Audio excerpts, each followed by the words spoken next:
안녕하세요, 안철호입니다. 자, 오늘은 지난 시간에 이어서 6번 문제부터 시작을 해보도록 하겠습니다.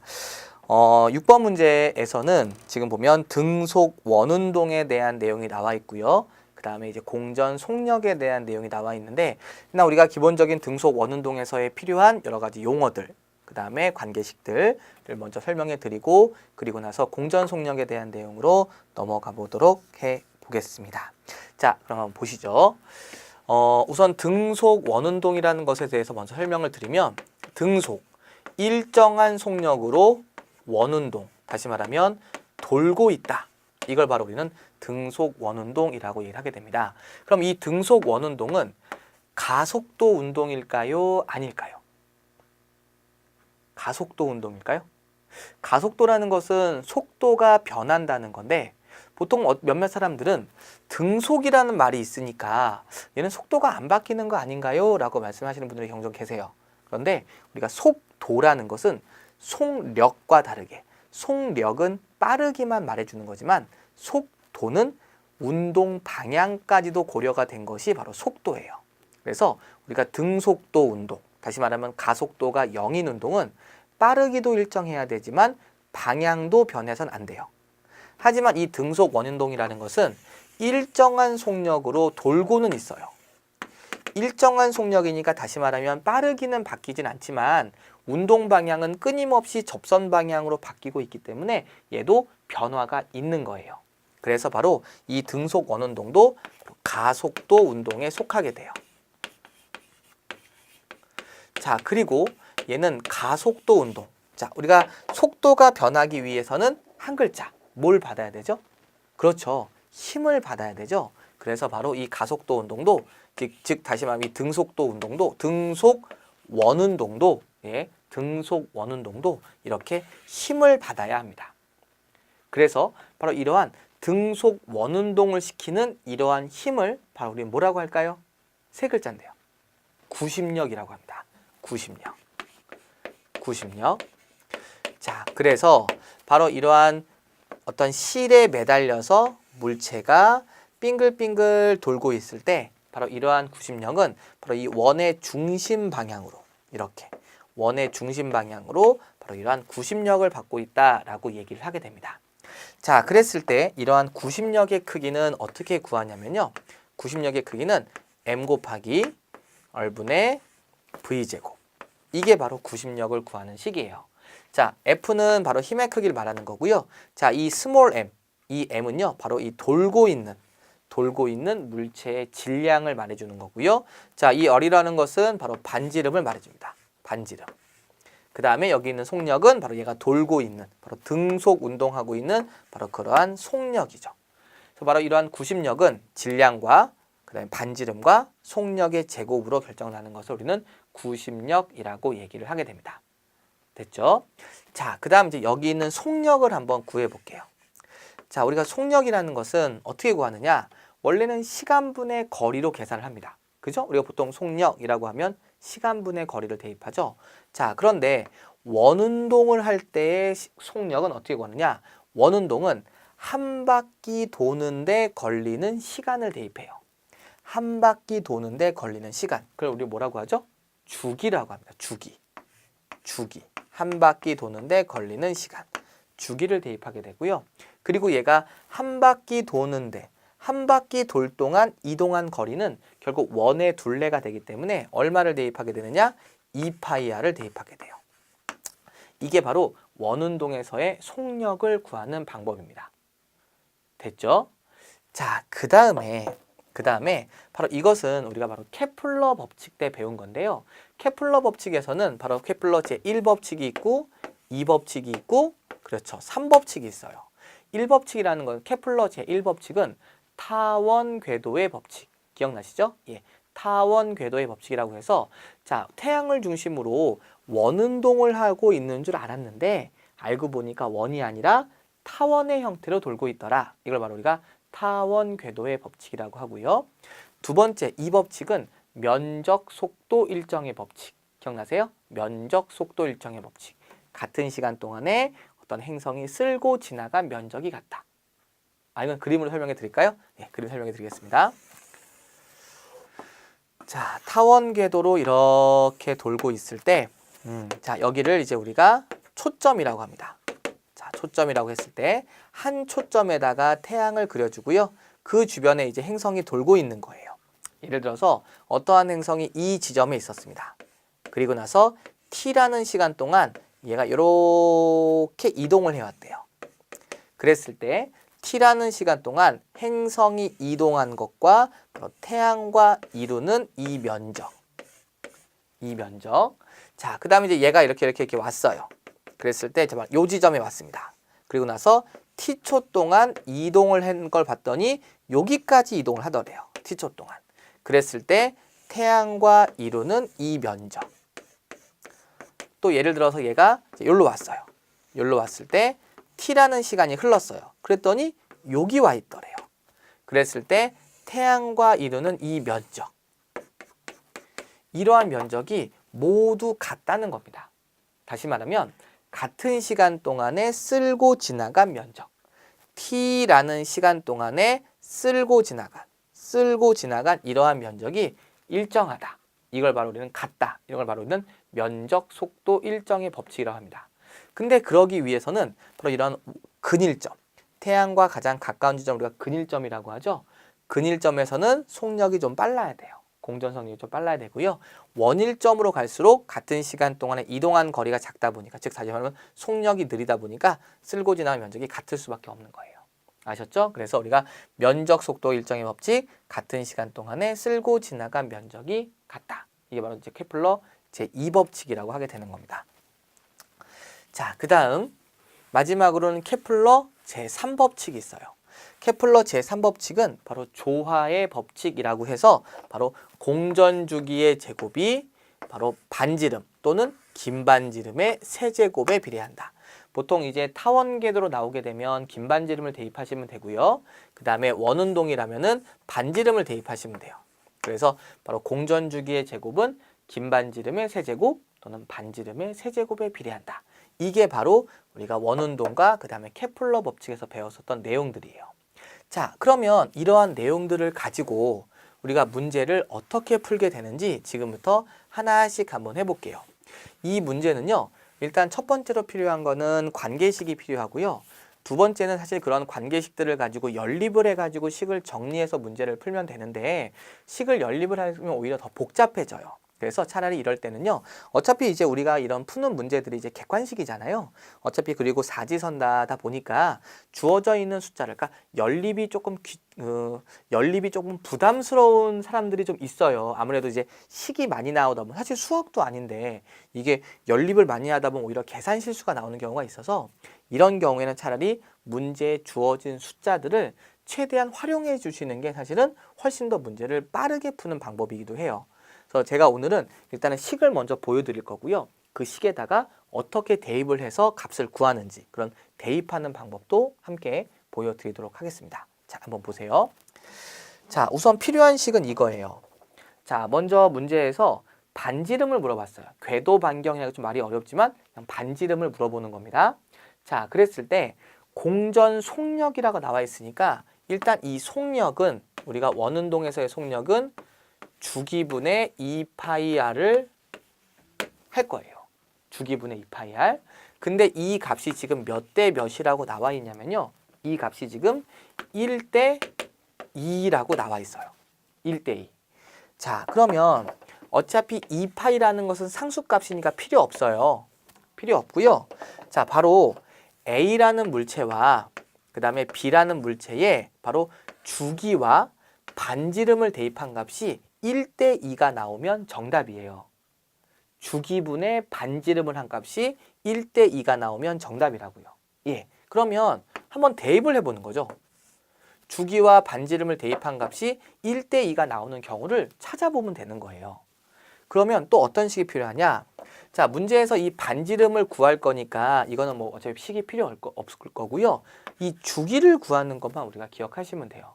자, 주기라는 건 어떻게 구하면 됩니까? 바로 공전주기의 제곱이 반지름의 세제곱에 비례한다는 바로 이 조화의 법칙을 이용하시면 주기의 값을 금방 구할 수가 있어요.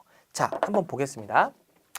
예를 들어서 궤도 반경이 1번부터 1대2라면 자, 반지름을 1대2를 대입한 경우 여기 반지름 자리에다가 1대2를 대입했어요. 그럼 여기다가 이제 공전 주기만 대입하면 되는데 자, 어떻게 나오느냐? 반지름이 1대2. 다시 말하면 반지름이 2배일 경우에는 2의 3승은 얼마죠? 8이잖아요. 그럼 공전 주기의 제곱이 8이 나온다는 것은 공전 주기가 얼마라는 거냐면 2 루트 2라는 겁니다. 이거의 제곱이면 8이니까. 그래서 공전 주기, 즉 반지름이 1대2면 공전 주기는 바로 2 루트 2배가 나오게 돼요. 그래서 주기가 1대 2 루트 2가 나오게 됩니다. 근데 이렇게 집어넣어 버리면 약분해 버리면 공전 주기가 속력이 얼마 나오죠? 루트 2대 1이 나와 버리기 때문에 기억 1번 보기는 틀린 설명이 돼 버려요. 됐어요? 그러면 1대 2가 이렇게 나오면 2대 1도 마찬가지겠죠. 2대 1은 반대가 나와 버리겠죠? 사실 이건 틀린 보기예요. 그러니까 1번, 2번은 사실 계산할 필요가 없는 겁니다. 그러면 3번을 한번 대입을 해볼까요? 3번? 자, 3번 한번 대입해 볼게요. 사실 이게 대입을 딱 2번만 해보면 되는 거거든요. 자, 3번은 보기가 1대 4예요. 즉 반지름에다가 1대 4를 대입해 주시고요. 그 다음에 공전주기를 대입하시면 되는데 공전주기의 제곱은 반지름의 세제곱인데 반지름에다가 4배를 대입하시면 4의 3승은 8의 제곱과 같습니다. 그래서 반지름이 1대 4면 바로 공전주기는 1대 8이 나오게 돼요. 그럼 이 값은 얼마가 나오느냐? 그렇죠. 2대 1이 나와버리죠. 그러니까 이것도 답이 되는 게 아니에요. 그럼 마지막 남은 뭐겠어요? 그렇죠. 4번이 정답이죠. 해볼까요? 자, 반지름에다가 4대 1을 대입하시고요. 그 다음 반지름이 4배이면 공전주기는 8배가 차이가 나오기 때문에 공전주기는 8대 1이에요. 그럼 결국 이거는 몇입니까? 그렇죠. 이게 바로 1대 2의 값이죠. 그래서 바로 정답이 되는 겁니다. 간단하죠? 사실은 이거는 1번하고 3번 어차피 1대 2 아니면 2대 1, 1대 4 아니면 4대 1 이거밖에 없기 때문에 사실은 딱 2번만 대입을 해보시면 금방 답이 나와요. 어렵지가 않습니다. 그래서 이런 문제들은 사실 최대한 그런 것들을 활용해 주시면 돼요. 사실 우리가 만약에 주관식이라면 사실 구하기가 쉽지 않겠죠. 하지만 객관식은 정말 객관식답게 푸는 것도 하나의 요령이에요. 해설지는 이렇게 적으면 안 되죠. 해설지를 만들 때는 당연히 우리가 좀 더 식을 연립을 해가지고 우리가 식을 다 해서 이러이러해서 이렇게 계산했더니 이거다라고 해설지는 적지 해설지에다가 대입해보면 이렇게 할 수가 없잖아요. 근데 여러분들 이 해설 강의를 들으시는 목적이 뭐예요? 해설지와는 뭔가 다른 설명을 듣고 싶으신 거잖아요. 그렇죠? 안 그랬으면 그냥 해설지를 보셨겠죠. 하지만 내가 만약에 이 문제를 푼다면 물론 저도 해설지를 적을 때는 그렇게 적지 않을 겁니다. 그냥 정말로 식을 다 증명해 가면서 해설지를 만들겠지만 어쨌든 우리는 뭔가 해설지와는 다른 또 다른 어떠한 팁을 원하셔서 이 강의를 듣고 계신다면 바로 객관식이면 정말 객관식답게 문제를 푸는 것도 하나의 요령이 된다는 것. 그 점을 제가 한번 알려드리고 싶었어요. 그래서 사실은 약간 좀 무식한 방법이긴 하지만 이런 방법을 쓰는 것도 한 가지 방법이 될 수 있어요. 사실 맞추면 되는 거니까요. 그죠? 그래서 이런 식으로 일단 그래도 기본식은 알고 계셔야 합니다. 기본식은 알고 계신 상태에서 이렇게 문제를 구하셨을 때 좀 더 쉽게 구할 수 있다는 거 기억해 주시면 되겠습니다. 자, 그 다음 7번 문제로 넘어가겠습니다. 자, 7번 문제를 보시면 바로 전자기 유도에 대한 내용이죠. 자, 전자기 유도가 뭐죠? 자기장에 변화가 있었을 때 그러한 변화를 그렇죠. 방해하는 방향으로 유도 전류가 생긴다. 기억하시나요? 예, 이게 바로 이런 전자기 유도입니다. 자, 그런데 지금 얘는 옳지 않은 것을 골라라고 했는데 자, 이게 어떤 상황이냐면요. 일단은 여기에 직선 도선이 있어요. 자, 이 직선 도선에는 전류가 흐르고 있습니다. 이 전류는 유도 전류가 아니에요. 그냥 도선에 내가 전류를 흘려준 겁니다. 자, 그러면 전류를 흐르게 되면 그 주변에 뭐가 생기죠? 그렇죠. 자기장이 생기죠. 자, 우리가 이러한 자기장을 구하기 위해서 오른손을 이용했었습니다. 엄지손가락을 전류의 방향이라고 얘기를 한다면 나머지 네 손가락이 감아지는 방향이 그렇죠. 이게 자기장의 방향이에요. 물론 이거를 바꿔도 상관없죠. 네 손가락을 전류로 할 거면 엄지손가락이 자기장의 방향을 나타내게 됩니다. 일단 얘는 직선 도선이기 때문에 엄지손가락으로 위를 가리켜서 전류의 방향을 가리키고 자기장은 이렇게 감아지는 방향으로 자기장을 형성을 하게 돼요. 그러면 잘 보세요. 자, 도선이 있고요. 전류가 위로 흐릅니다. 그럼 자기장이 이렇게 형성이 되죠. 그러면 오른쪽으로는 자기장이 지면으로 들어가는 방향, 왼쪽으로는 지면에서 나오는 방향. 그쵸? 그래서 오른쪽은 자기장이 들어가는 방향, 왼쪽은 자기장이 나오는 방향으로 자기장이 형성을 하게 됩니다. 그리고 나서 이러한 자기장 영역 속에 지금 원형 도선이 하나가 이렇게 있는 거예요. 얘가 만약에 이 상태에서 가만히 있었다면 아무런 자기장의 변화가 생기지 않기 때문에 전자기 유도가 나타나질 않아요. 그런데 지금 이 문제에서는 이 원형 도선이 오른쪽으로 지금 운동을 하고 있어요. 그럼 어떤 일이 발생하느냐? 잘 보세요. 자, 이러한 전류가 만드는 이 자기장의 세기는 바로 거리의 반비례 전류의 세기에 비례하죠. 무슨 말이냐면 이 전류가 증가하면 증가할수록 전류가 만든 자기장의 세기가 증가한다는 뜻이고요. 또 반대로 거리가 멀어지면 멀어질수록, 즉 이 도선에서부터 거리가 멀어지면 멀어질수록 자기장의 세기는 약해진다는 뜻이에요. 그러면 어떤 일이 발생하느냐? 현재 이 원형 도선에서는 자기장이 들어가고 있는데 이 도선으로부터 멀어지고 있잖아요. 멀어지고 있으니 이러한 자기장의 세기가 강해지겠어요? 약해지겠어요? 그렇죠. 약해지겠죠. 그래서 이러한 원형 도선 내부에 들어가는 자기장의 세기가 지금 이렇게 감소를 하고 있는 겁니다. 멀어지고 있으니까요. 반대로 가까워지고 있다면 들어가는 자기장의 세기가 그렇죠. 증가를 했겠죠. 하지만 멀어지고 있기 때문에 들어가는 자기장의 세기가 약해지고 있는 겁니다. 그러면 어쨌든 증가하든 약해지든 변화가 일어나면 그러한 자기장의 변화를 방해하는 방향으로 유도 전류가 흐릅니다. 그걸 바로 우리는 전자기 유도라고 이해하게 되는 거죠. 그래서 1번 보기입니다. 1번 보기에는 원형 도선의 전자기 유도 현상이 발생한다? 맞는 설명이 되는 거고요.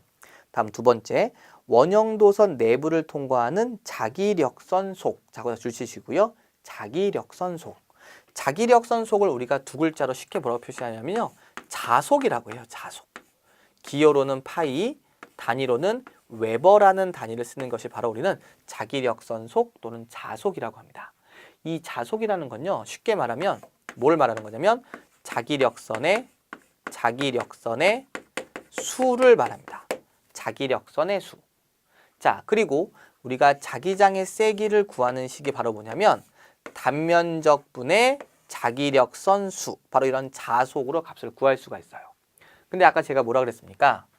이 원형 도선이 멀어지면 멀어질수록 자기장의 세기가 지금 약해진다고 했어요. 자기장의 세기는 약해집니다.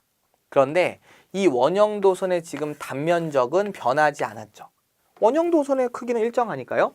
원형 도선의 단면적은 일정하기 때문에 자기장의 세기가 줄어든다는 얘기는 다시 말하면 자속의 값이 그렇죠. 작아지고 있다는 뜻입니다. 그래서 2번 보기. 원형 도선 내부를 통과하는 자기력선 속의 값은 작아진다. 그게 바로 자기장이 약해지는 거니까. 됐어요? 네. 그래서 2번 보기도 맞는 설명입니다. 3번 보기. 원형 도선에 흐르는 유도 전류의 방향은 자, 어떻게 찾느냐? 자, 이거죠. 이 원형 도선이 멀어지면 멀어질수록 들어가는 자기장의 세기가 약해져요. 약해지는 것을 방해하고 싶어요. 약해지는 것을 원하지 않아요. 쉽게 말하면. 그래서 들어가는 자기장의 세기가 약해지지 않도록 내가 엄지손가락으로 자기장을 더 집어넣어 줍니다. 들어가는 게 약해지니까 약해지지 않도록 더 자기장을 집어넣어 주는 거예요. 엄지손가락이 자기장의 방향이니까. 그러면 전류의 방향은 내 손가락이 감아지는 방향. 이렇게 유도 전류가 흐르게 돼요. 그러니 유도 전류의 방향은 무슨 방향일까요? 시계 방향이 되죠. 그래서 3번이 정답이 되는 겁니다. 반시계로 나와 있으니까요. 자, 그 다음 4번입니다. 원형도선 내부를 통과하는 직선도선에 의한 자기장의 방향은 그렇죠. 종이면에 들어가는 방향이다. 제일 처음에 구한 거죠. 예, 그래서 정답은 3번이 정답이 되겠습니다. 자, 다음 문제 넘어갈게요.